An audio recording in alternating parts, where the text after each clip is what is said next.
To be the kind of country which is so safe, secure and attractive that people want to live here is an immense privilege.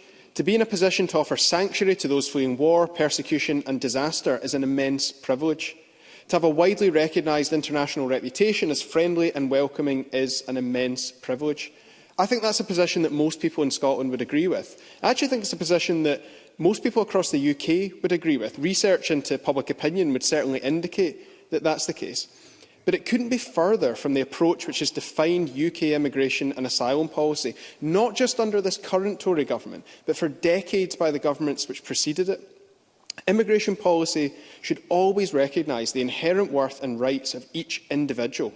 No human being is illegal, and we aren't just units of labour. The patch of land that we were born on and the state which governed it at the time shouldn't determine the extent to which our human rights are respected. This Building a New Scotland paper sets out a vision for an independent Scotland's migration and asylum systems which would respect those universal human rights. It would be a privilege to live in a country which lives up to those values. Scotland can and does welcome refugees and asylum seekers with open arms, despite the barriers that the Home Office throws in our way, like what Paul Sweeney has just mentioned about their deliberate destitution policies. We saw that welcoming when the Syrian resettlement scheme was launched, and every local council in Scotland signed up almost immediately, making it clear that they were ready and willing to take in far more Syrian refugees, particularly unaccompanied children, than the Home Office would allow. The immigration debate at Westminster, though, has been defined by a race to the bottom.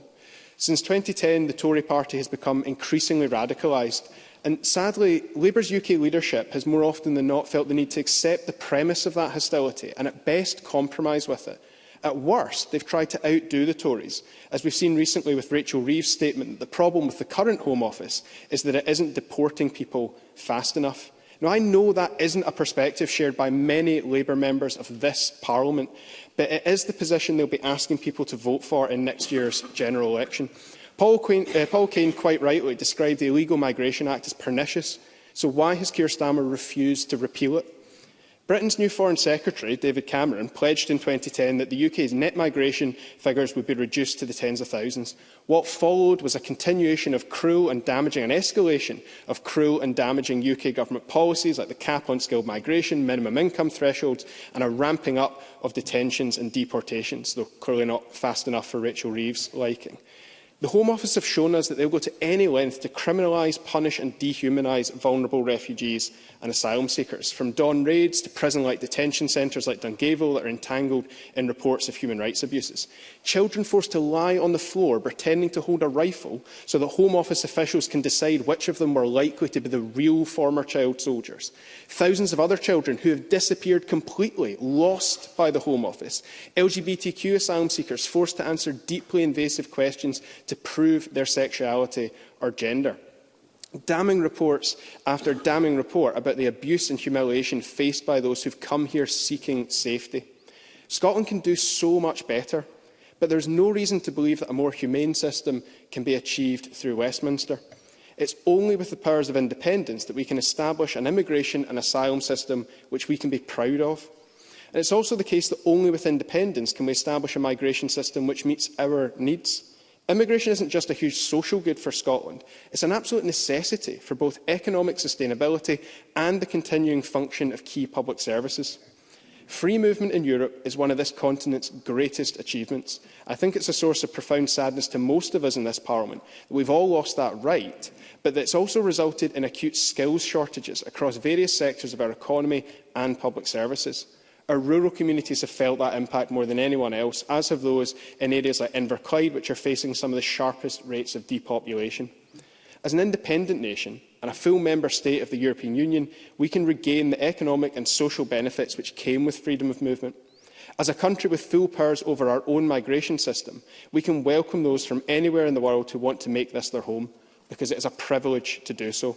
And because it's a straightforward necessity for a country with an ageing population, fragile rural and coastal communities and acute shortages across key sectors and services. Presiding Officer, I spoke some years ago about the experience of those that I met on Lampedusa, an Italian island north of the Libyan coast, which is often the first point of arrival for refugees coming to Europe. I've seen the suffering which comes when nations like the UK refuse to provide safe routes to seeking asylum. I met one teenage boy whose friend had drowned right in front of him a few days before when they made that dangerous journey. A young girl who'd been held in sexual slavery and was pregnant as a result.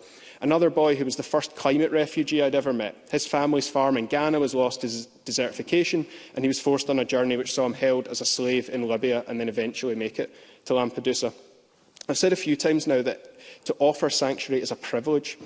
But it's also our responsibility, given the UK's role in driving climate breakdown, selling arms to human rights abusers, propping up authoritarian regimes and directly engaging in conflicts like the one in Afghanistan. The vast majority of people in Scotland, pro or anti-independence, want this country to be a welcoming one. So I would say to colleagues like Craig Hoy, who's not here at the moment, but when Craig Hoy mentioned the need to provide safe routes, where are the safe routes for the Afghans who worked with British soldiers for 20 years during that occupation? Where are the safe routes for the Afghan nurses, the women judges and police officers who we abandoned to the Taliban?